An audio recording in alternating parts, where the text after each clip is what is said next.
All right, man. Welcome to Crow 777 Radio. This is episode 555. It is me and Jason today, and we are going to take apart. Actually, that's not the right way to say that. We are going to use as a reference point a book called The Committee of 300, written by a man named Coleman. And I'll say up front, well, let me say this. We had two episodes that we had planned. One was going to be an update on dinosaurs. And Jason didn't feel like there was enough material that he could back it, knowing what I was going to say. So we've stepped back from that. As we got into the Committee of 300, we had a similar issue with vetting. Now, I'll put it on the table. I consider everything in this book vetted. And while there are probably a handful or more of things that didn't go down as they're written, it's nothing to do with bad intention, bad information. It's just the way the world shook out. Now, Jason called me and said, I can't back this unless I can vet it. What we did is we tapped sources, and I consider basically this entire book vetted. What would you add, Jason?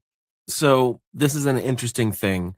There's lots of stuff out there on the internet that people have discussed regarding the Committee of 300, but as far as I can tell, it all referenced back to Dr. John Coleman and his work. Now, if I'm wrong, and that's okay. I just couldn't find anything in that regard. So this is where Crow and I were at when we were discussing the background for all of this. So I have to take what Coleman was saying of where all this started and just how it all went down. Thankfully, I was able to find a little historical context that seems to be very well documented to at least back up how this may have gone down. Well, let's put it on the table without dropping names. All the stuff that would vet out a book like this is in the public sphere. The problem is you don't know who or how to look it up. There's no connective tissue. What I did is I tapped some sources, and we got verbatim, as an example, a list of names that make up the inner circle at the top of what we're about to talk about. We got other names, which I handed to Jason, and Jason was then able to vet this out. But what we have been told from people who are way more informed about world affairs than I will ever be or ever care to be is that basically Coleman published this through kind of a lesser known publisher and basically went mostly into hiding for the rest of his life. It is assumed that he is likely still alive. If that is true, he's very old, probably Jason, upper 80s, early 90s, something like that. Almost certainly 90-ish. But one of the things about this book, for anyone who reads it, is there were a number of things laid down before the fact. So time has vetted them. In other words, Coleman said, this is going on, this is going to happen. And lo and behold, we lived far enough into the future to be able to look back and say, yep, he was right. And this is where the handful or more of things that aren't spot on crop up. But again, it's not from bad intention, bad information. It's just that the world shook out in a slightly different way. And in terms of the things we will cover about music, I consider it 100% vetted. As I have stated, I went out and I bought Theodore Adorno's essays and went at it in a totally different direction. I talked with people who knew some of these and know some of these people. So there it all is. I think that's about all we can say, Jason. We've done the best we can do to vet this. And I will say it again. I consider the bulk of this book vetted. So Dr. John Coleman appears to have worked for the Crown adjacent to spies in the MI6, but doesn't seem to have been an actual agent himself. Regardless, this seems to have given him the opportunity to be exposed to numerous circumstances that most would never be near.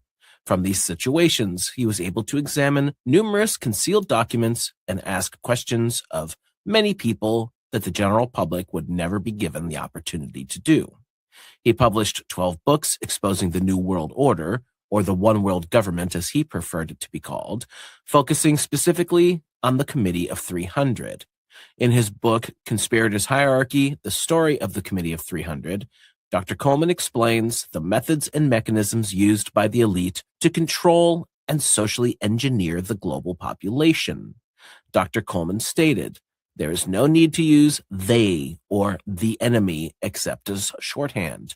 We know who they, the enemy, is. The Committee of 300, with its Eastern liberal establishment aristocracy, its banks, insurance companies, giant corporations, foundations, communications networks, presided over by our hierarchy of conspirators. This is the enemy. And that is a fact. What I'll say here is that even if we couldn't have vetted it to a level that I feel is acceptable, or Jason, because I rely a lot more on my intuition, and Jason relies a lot more on show me where I can track it back and prove it in some way beyond a single author. If there were numbers of things that weren't quite right, but the overarching implications were correct, what this does is it absolutely frames the world we're living in. If you go back to the Godzilla episode that we just did with George Mesa, Michael Hoffman actually grabbed an excerpt out of the description, which talks about what worldwide media is now. That's in the description to the episode. This is where we are. What we're about to outline shows the entirety of the systems that we reside within that create and further modern life. And it's all controlled, and it is all dehumanizing.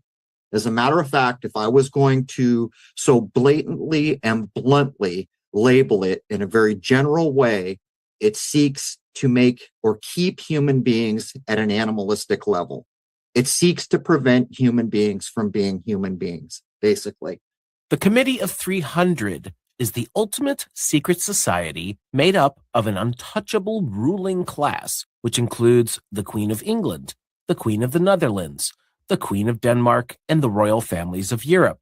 These aristocrats decided at the death of Queen Victoria, the matriarch of the Venetian Black Guelphs, that in order to gain worldwide control, it would be necessary for its aristocratic members to go into business with the non-aristocratic but extremely powerful leaders of corporate business on a global scale.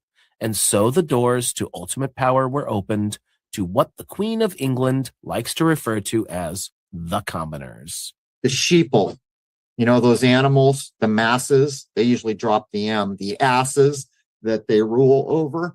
But from my point of view, this was always intended, and it was always intended to be accomplished with what we call corporation. I have done a lot of research on how corporation came to be. One of the lines that I like to point to is the claim, and I can't go back or vet any better than I can. I wasn't there. It was quite a while ago, but this is the claim. There were a number of runs to get corporations going, and they kept getting turned down with this being said. No, absolutely not. How does this possibly benefit living men and women, human beings? And it kept going. They kept making runs, and eventually they refashioned it to appear as a protection for Black people. Now, in this version of how we got corporations, and in this claim, it was finally allowed that it would be corporations would come to be, and they would protect Black people. But within this claim is that the first year it was allowed, there were more corporations that we would recognize as we do today than there were supposedly protecting any minority. And I will remind everybody, words have names. Words have meaning. Words have an intention. They have a register of sound, a vibration level, all of which is known. And to simply ask, what is the meaning of this word, is to begin to know more about what you're looking at. Corp oration, or as I like to say, corpse oration, is a bit like the speaking dead, because it is a body, or called a body, that is not alive, that is given the rights of a living person. So to put all that together, there's my shake. I don't know if you view it like I view it, Jason, but I view it as if the corporation's original intent was to do bad things. Well, it certainly seems that way. And by the way, we need to mention that almost all of what we're going to be reading here and discussing is coming right out of the book, with some extra context that I've added. So this is almost all Dr. John Coleman's words. So when you hear me using the first person, it's referring to Dr. Coleman. So we or I was given names that some of them were used for Jason to vet out. And I'm not dropping names. We will drop a few, like the Inner Circle, because they're individuals we've covered in the past. But it doesn't matter really who they are. What matters is what's been done and what's being done and what our immediate future could look like if there's success by this place. Certainly, a fair number of us are aware that the people running our government are not the people who are really in control of political and economic matters, domestic and foreign. This has led many to seek the truth in the alternative press, those newsletter writers who, like me, have sought but not always found what it is that is making the United States terminally ill. Seek and ye shall find has not always been the case with this group. What we did find was that the people walk in great darkness, mostly not caring or bothering to find out where their country is headed, firm in the belief that it will always be there for them. This is the way the largest population group has been manipulated to react, and their attitude plays right into the hands of the secret government. And I'll make a case in point.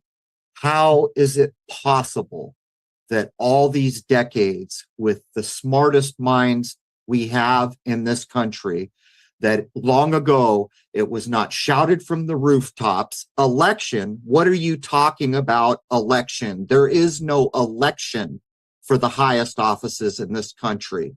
We're being polled. Those so-called elections have no sway over who is chosen, who is seated. Things like the Electoral College at the highest level. This is a rigged game, and it's rigged in plain sight. How can it be that a rigging of this kind in such plain view has not been latched onto and run up through the highest courts of the land? And this should tell everybody something. Is it about spellcraft? Yeah, probably. Is it about control of systems where if it was brought into courts? Yeah, probably. I recently, within the last couple days, saw a court case where people had learned that when you turn on your Bluetooth and your modern car gets it, the car company downloads all your information, all your texts, and they said, this is a violation of my rights and my privacy. They took it to court, and guess what? The court said they're not breaking any laws, just to make the point.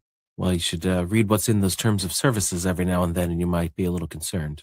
Well, it's kind of maddening because it is not legal and it is a violation of your rights. And where we have come and where we are now is those of us that can think full well knowing that to walk into a hospital, people have been given things that have made them sick, that have caused heart attacks, that have caused strokes, that have caused death. And this was systemic. And it was implemented in plain view, and the force and the coercion that pushed it forward was all in plain view. And this is kind of like the apex, I would estimate, of what we're talking about and what is happening and what is very nearly about, that brass ring is very nearly about to be grabbed, if they can grab it.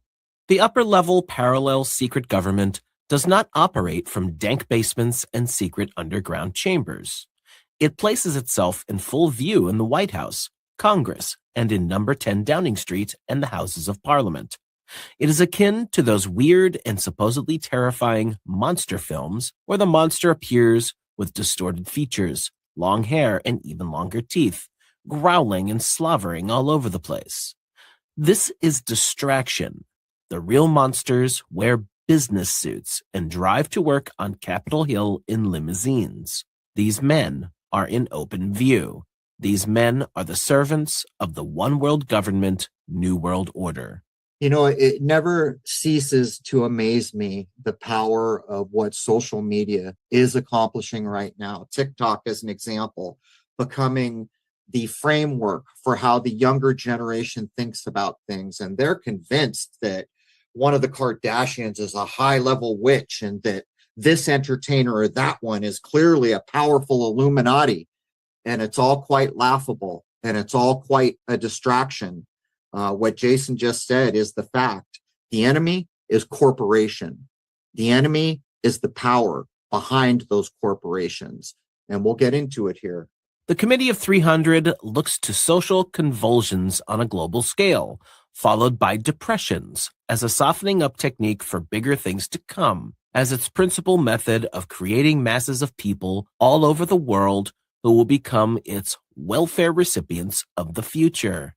The committee appears to base much of its important decisions affecting mankind on the philosophy of Polish aristocrat Felix Dzerzhinsky, who regarded mankind as being slightly above the level of cattle. As a close friend of British intelligence agent Sidney Riley, Riley was actually Dzerzhinsky's controller during the Bolshevik Revolution's formative years.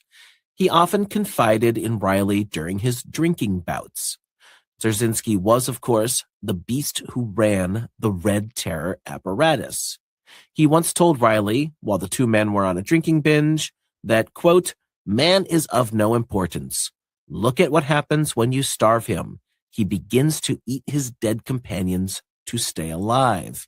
Man is only interested in his own survival. That is all that counts.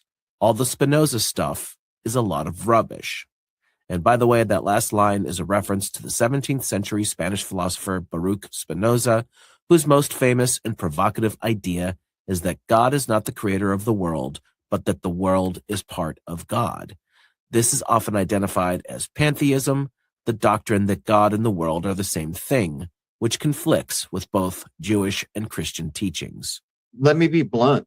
To hear words like this and an attitude that this is self-importance. So you're going to say that mankind is slightly above cattle. Well, you're dude saying this, you're mankind. Man is of no importance. Well, dude saying this, you're of no importance, if that is true. And you begin to see the self-centered, self-aggrandizing attitude. And nature tells us whether there's any veracity to these types of claims. And while you could claim that currently mankind's level is very animalistic because of what's been done and what is being done, what you cannot say is that something is true that is not proven through nature, through the system that is immutable that we live within. And within that system, we comprehend that there is a place here that we call the world or the creation or nature, whatever you want to call it, that got here somehow. And not only did it get here somehow, it has always provided everything we have ever needed. And not only that, here's where you unmask the devilry that is corporation and business and money. When I go outside and I need light and heat and such, I look up to see the light of this world freely. I repeat, freely providing these things that were put here to provide everything we need to exist. There is no coin slot. There is no debit card. It is given freely. And this is the lesson and the truth that nature shows us. But when we reflect it back on the corporate world that we currently reside under, then the villain is unmasked. Zbigniew Brzezinski, said to be speaking for the Committee of 300, said that the United States was moving, quote, into an era unlike any of its predecessors. We were moving toward a technotronic era that could easily become a dictatorship. Brzezinski went on to say that our society, quote, is now in an information revolution based on amusement focus, spectator spectacles, saturation coverage by television of sporting events, which provide an opiate for an increasingly purposeless mess. Was Brzezinski another seer and a prophet? Could he see into the future? The answer is no. What he wrote in his book was simply copied from the Committee of 300's blueprint given to the Club of Rome for execution. In addition to religion, the opiate of the masses, which Lenin and Marx acknowledged was needed, we now have the opiates of mass spectator sport, unbridled sexual lusts, rock music, and a whole new generation of drug addicts. Mindless sex and an epidemic of drug usage was created to distract people from what is happening all around them. In the technotronic era, Brzezinski talks about the masses as if people are some inanimate object, which is possibly how we are viewed by the Committee of 300. He continually refers to the necessity of controlling us, quote, masses. Let's make a couple points here, because what was said here is among the most important things. I live in a country where there is no culture other than what entertainment has made.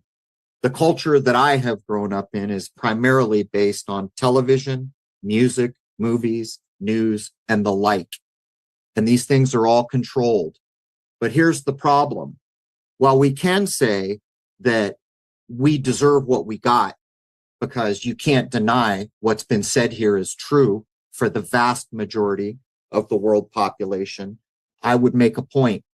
Statistics are what statistics are. It's a bit like math where there's no argument.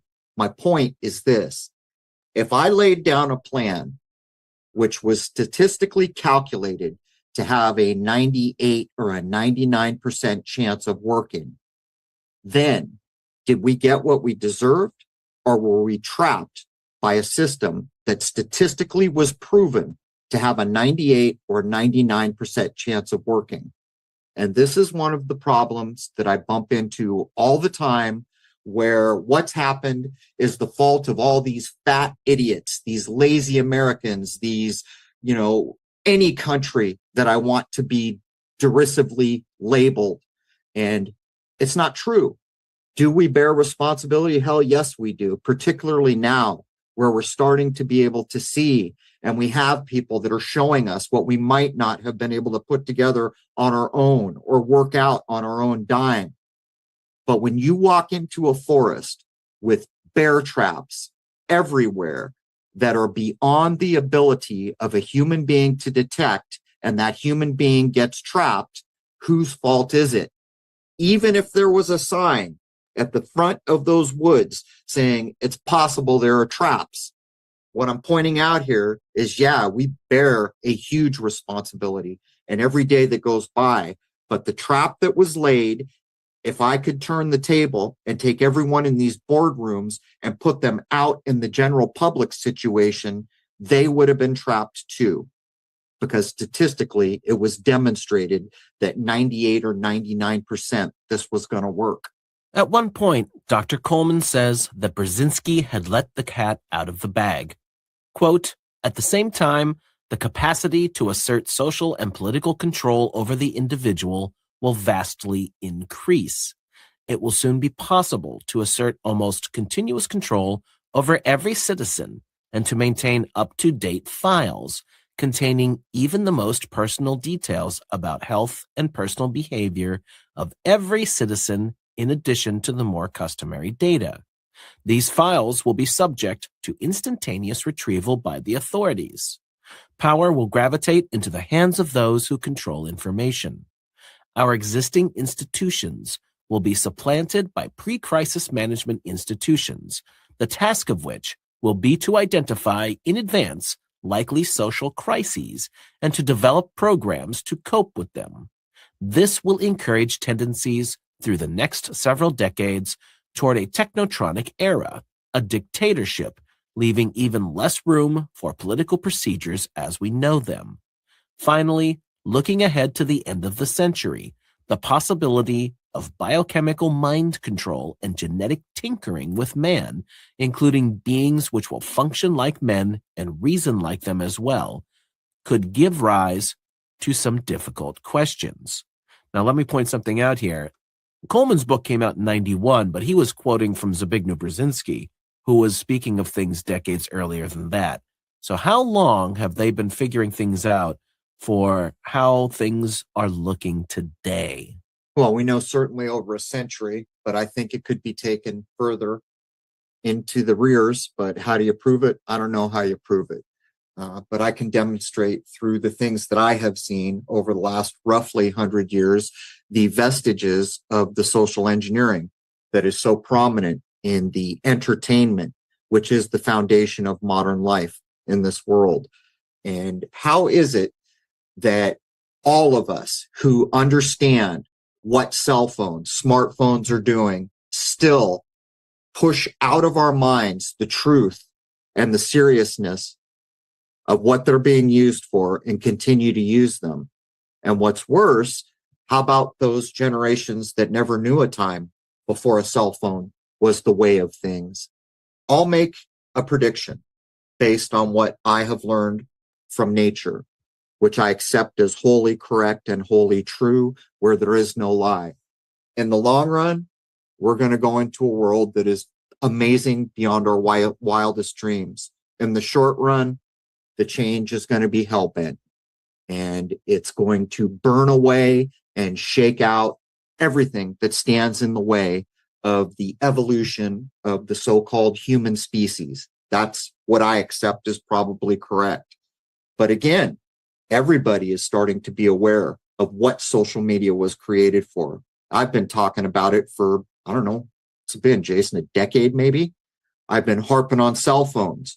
To this day, people are constantly upset with me because the only thing that I will do with my phone is text someone or communicate with someone. That's it. Other than that, nothing else. And much of the time, my phone is off. At a certain time of night, it's always off. And yet, even at that low level of use, I know that I am guilty of taking part in what's happening. I don't know what to add, Jason, but this paragraph that you just read, if you go back and listen carefully, this is true. This is where we are. And the men who you referenced have been talking about this for longer than I've been alive. And I'm going to be 60 this year. So this ties back to the last episode we did on the computer hacking thing. When you see the kind of systems that they had decades ago, they knew with the computers that were coming out, what they'd be able to do with them and all of the data processing to be able to keep track of people and do what they're doing now. And of course, insiders knew where things were going before they were on the market. And think of the old standby that everybody knows is correct. What we get to use and what we see is 50, maybe 75 years behind what is possible. The first time this really sunk home must have been, matter of fact, I know it was, because that was the year that I was fired because of 9/11 and everyone around me was fired because of 9/11. So it was the end of 2000. There was an air show. And while we had become aware that there was this thing called a stealth fighter, and we'd probably even seen pictures at the air show, it was the first time I ever saw it with my eyes right there. And everything changed in that minute because all of a sudden I realized, holy crap, that's where we're at. And this is what they're allowing us to see. Now, if we roll this over to the technology, you tell me how someone like Frank Herbert could write about the Butlerian Jihad, because we have to do that. We either have to be slaved out to technology for some period of time, or we have to do something akin to the Butlerian Jihad. I don't see as there's any alternative unless it is possible to take control of the data-driven world away from those who mean harm. Brzezinski's book explains how America must leave its industrial base behind and enter into what he called a distinct new historical era. Quote, "What makes America unique is its willingness to experience the future, be it pop art or LSD. Today, America is the creative society. The others, consciously or unconsciously, are emulative." What he should have said was that America is the proving ground for a committee of 300 policies, which lead directly to a dissolution of the old order and an entry into the one world government, new world order. One of the chapters in the Technotronic era explains how new technology will bring in its wake intense confrontation that will strain social and international peace. That's a polite way of saying that the New World Order will have finite control of every individual everywhere. And what's ironic about this is the people that will be free or the most free are those people living in the middle of nowhere, taking care of themselves, probably around a campfire, hunting for their own food. But even that becomes a problem under the idea of the New World Order, because every inch of land is claimed or supposedly owned by someone somewhere. So you can see where we're going. But how is it that what we would consider a low-level society, living, hunting, gathering, campfire, living in some kind of a teepee or a cave or something like that, would be the freest under the system that is emerging? The Committee of 300 has planted its agents in the muscle and sinew of the United States, in its government, in Congress, in advisory posts around the president, as ambassadors and as secretaries of state. From time to time, the Club of Rome holds gatherings and conferences which, although they appear under innocuous titles, break up into action committees, each of which is assigned a specific task and a specific target date by which time their assignments must be completed. If it does nothing else, the Committee of 300 is working to a very specific timetable. And this is what we always hear about the elite, isn't it? That they've been at this a very long time and they're playing the long game. It's crazy because we're kind of at crescendo levels right now. It's not arbitrary. Like, you consider a normal boardroom. Okay, we've got this issue to deal with. Let's get some ideas on the table. And how, Joe, Karen, how long do you think it'll take us? Well, we're not sure. And, then it goes out into the world and it takes as long as it takes. This is something completely different. This is very well delineated. The outcomes expected in the 90-some percentile, the way it will be pulled off, the tools that they are using, having been used many times before. What about the other night, Jason, the conversation we had about what killed rock and roll? I've thought about this for a long, long time, and it wasn't till I went back to Coleman's book, because Jason was writing the notes for this. So I went back to reread and get back up to date.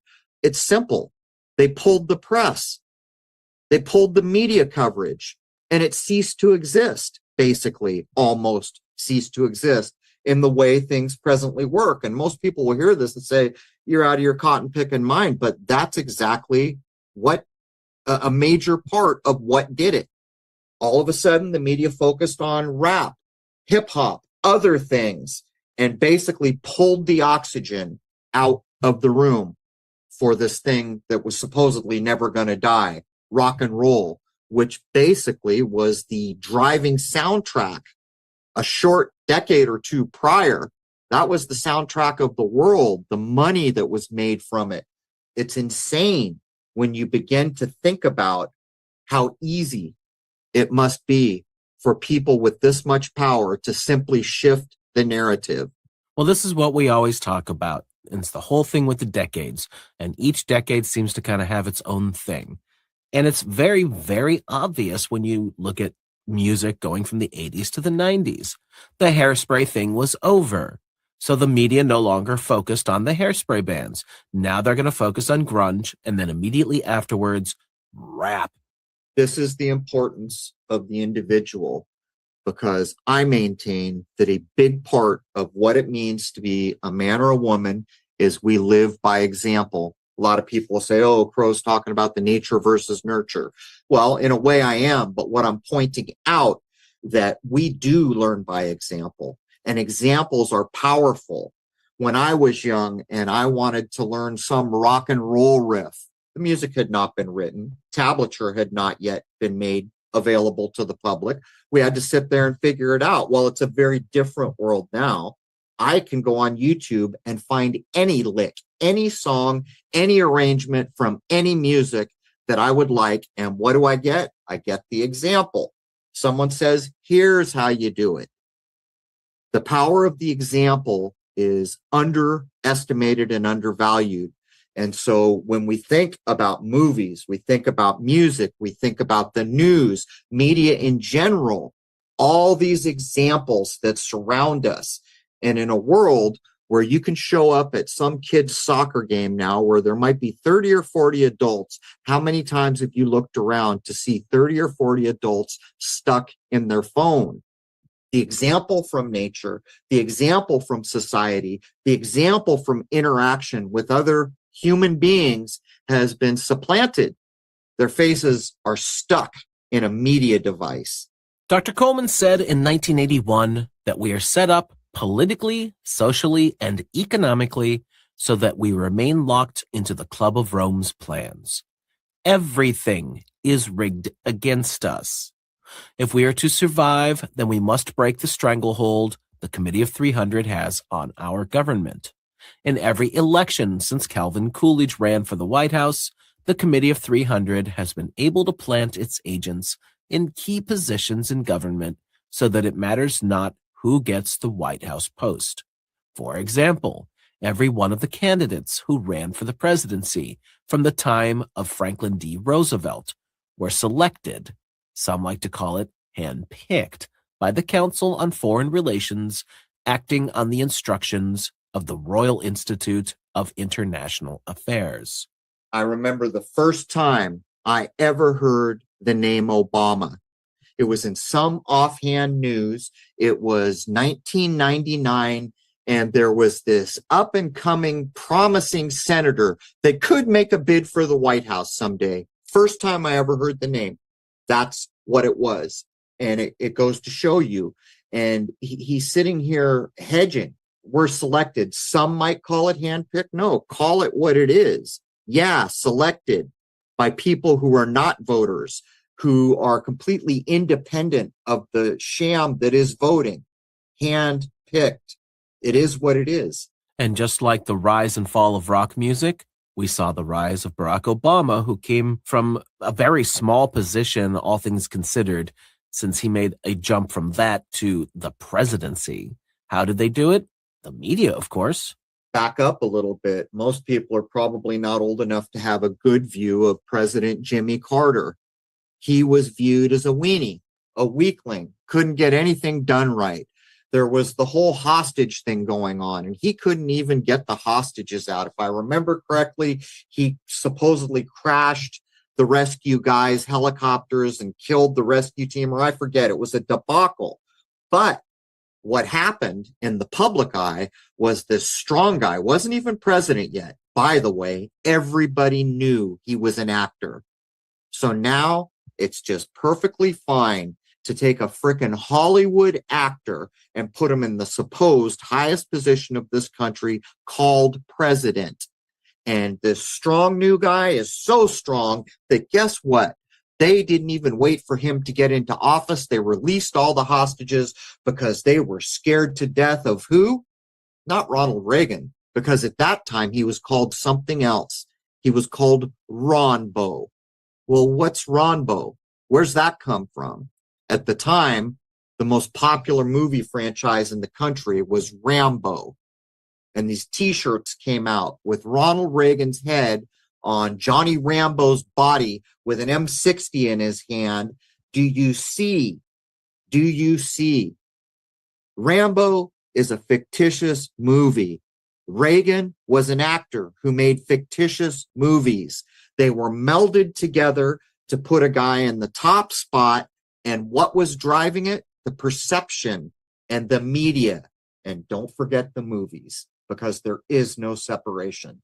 Profiling is a technique developed in 1922 on command of the Royal Institute for International Affairs, the RIIA. Major John Rawlings Rees, a British Army technician, was instructed to set up the largest brainwashing facility in the world at the Tavistock Institute for Human Relations as a part of Sussex University. This became the core of Britain's psychological warfare bureau. When Dr. Coleman first introduced the names of Rees and Tavistock into the United States in 1970, very little interest was shown. But over the years, as he revealed more and more about Tavistock and its role in the conspiracy, it has become popular to imitate his earlier research. So let me get this straight. The premier social engineering institute is tied to a university, and this has to do with the Royal Institute for International Affairs. Well, do words have meaning? What's in a word? What's in an abbreviation? Let's take a look. RII. looks like you got a little 911 there. R is 18, 1 and 8 is 9. You got the two upright towers right after it. A is 1. It's the same game. And we're talking basically about brainwashing. Was instructed to set up by the British Army, a British Army technician was instructed to set up the largest brainwashing facility in the world. So there must have been a predecessor, right? Because they already know it's a thing. They're not saying, let's go invent brainwashing. They're saying, let's take brainwashing and make the largest facility. Anyone who wanted to waste their time to go down the rabbit hole would get back to the Frankfurt School and start to see just how long this has been going on and just who is involved. The inner circles in and around royalty, the lords, the ladies, it's the same story over and over. What would you add about Britain's Psychological Warfare Bureau, Jason? Well, I'm about to get into that, and Tavistock likes to paint itself as like this not-for-profit, helpful organization. And this next point is right from their website, the Tavistock Institute of Human Relations. Considering the alive, beautifully complex nature of humans and their relations, we attract people who thrive in a questioning atmosphere, people who embrace both the evidential and soulful. Our story. In our earliest history, just over a centenary ago, a group of medical professionals who called themselves the Tavistock Group worked with the British Army to help soldiers who had been prisoners during World War II return to civilian life and, equally as importantly, to help their families and communities adjust to having them back. From returning soldiers to rapid changes in business management, workplace demographics, and the adoption or rejection of new technologies throughout the 20th century, to the global social challenges of the 21st century, we pour ourselves into organizations needing change, individuals needing change, systems needing change. And sometimes the change needed is to accept change isn't needed. What arises from the Tavistock Institute of Human Relations isn't abstract. It's applicable study making a difference in all of our lives. Now, if you're capable of reading between the lines, they just admitted it all to you. It's unconscionable, it is creepy, and it is basically criminal thinking. Organizations needing change, individuals needing change, systems needing change. And sometimes the change needed is to accept change isn't needed. I mean, who writes this kind of crap? Do you remember the cover? For other people who would like to know more about Tavistock, one of the best pieces of writing that I've seen was from Daniel Estulin. I think the book's name is Tavistock, or it has it in the title. Right on the cover, Jason, do you remember the coat of arms? It has a sheep hanging from a steel belt wrapped around its waist, hanging from a chain. I forget. I looked up at the time. I think it's some kind of a device like from a coat of arms, but it's unreal what gets done in public. And if I'm not mistaken, Jason, isn't Tavistock, or wasn't it at one time right around the corner from the famous Beatles Abbey Road snapshot? Pretty sure. That's a good question. I'm not actually sure where it is physically located, although it is in London. Pretty sure that if I remember from the way back, like 7 years ago research, that the Abbey Road snapshot is a hop, skip, and a jump away from Tavistock, or where it was at that point, I guess. One of the most important areas of cooperation between what think tanks turn out and what becomes government and public policy are the pollsters. It is the job of the polling companies to mold and shape public opinion in the way that suits the conspirators. Polls are constantly being taken by CBS, NBC, ABC, the New York Times, the Washington Post. Most of these efforts are coordinated at the National Opinion Research Center, where, as much as it will amaze most of us, a psychological profile was developed for the entire nation. Findings are fed into the computers of Gallup Poll and Yankelovich, Skelly, and White for comparative evaluation. Much of what we read in our newspapers or see on television has first been cleared by the polling companies. What we see is what the pollsters think we should see. This is called public opinion making. The whole idea behind this bit of social conditioning is to find out how responsive the public is to policy directives handed down by the Committee of 300. We are called targeted population groups, and what is measured by the pollsters is how much resistance is generated to what appears in the nightly news. It is all part of the elaborate opinion-making process created at Tavistock. Scientists engaged in the process of conditioning are called social engineers or new science social scientists, and they play an integral part in what we see, hear, and read. Integral part, a permanently fixed part. Do you remember, Jason, when we had the insider come and talk about an inside look at press releases and polling? Do you recall? Yes, I do. I knew you'd remember. So you remember when we did that and we had the insider's view, and some of the things that came out at that time in the research and from the person who worked in these places was that a poll of any size could be thought of, produced, and turned around in less than a day. And the outcome was anything you wanted it to be. And one of the examples, if I remember correctly, was even something so simple as what I'm about to explain has a powerful effect on how opinions are shaped and skewed. Even hearing the words, 80% of all Republicans think this.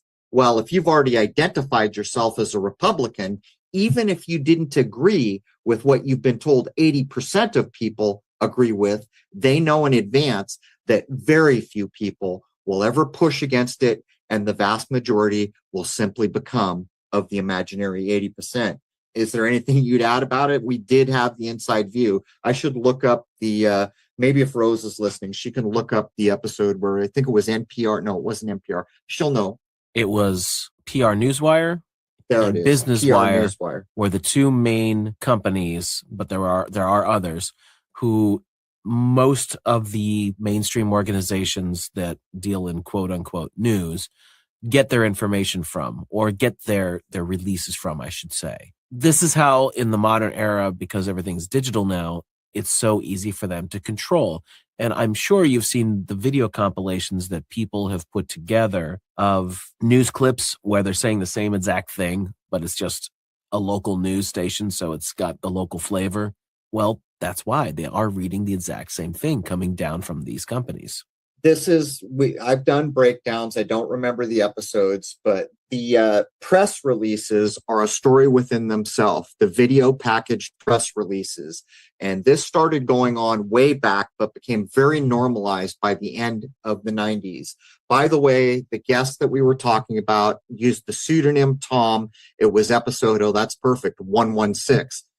That's a Marty McFly version of the 9/11 idea, but it was episode 116. But to get back to the pre-packaged news releases, what it basically does is someone somewhere creates the idea that they want put out in the news release. It is fed out through PR Newswire and all these other places to all news agencies.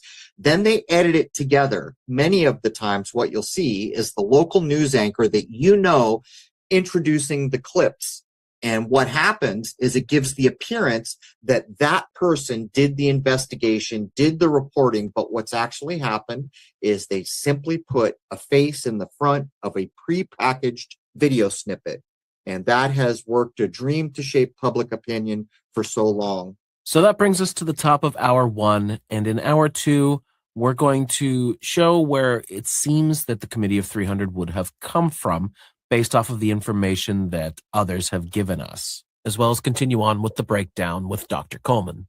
As far as I'm concerned, this is vetted information. When I tapped people, I was given spot on names. I mean, spot on. The history around it. One of the problems that Jason faced has to do with the East India Company. Do you want to just quickly lay down what your issue, what you bumped into trying to vet with regard to the East India Company? Well, it wasn't just the East India Company, it was all of this information. There's tons of stuff out there if you go looking about the Committee of 300, but all of it leads back to Dr. Coleman's work, which makes it very difficult if there's only a single source to say that this is where it comes from, take my word for it. So I went digging into the historical records, and once we got our bit of information from those that we have contact with, that's when it kind of all connected and said, okay, this makes sense. Right. The problem is I want to know where Coleman, how can I vet Coleman's information? But you can't really get there.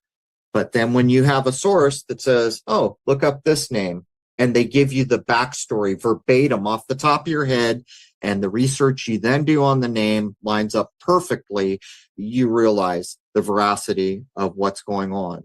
Among the things that Coleman included in his book, for the average person listening, one of the most important parts, and what is it, Jason? I think it's less than about 5 or 6 pages to do with music and the Beatles.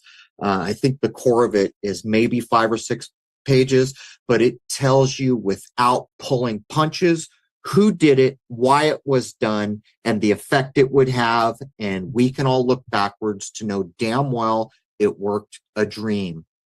I mean, it worked probably better than their wildest dreams.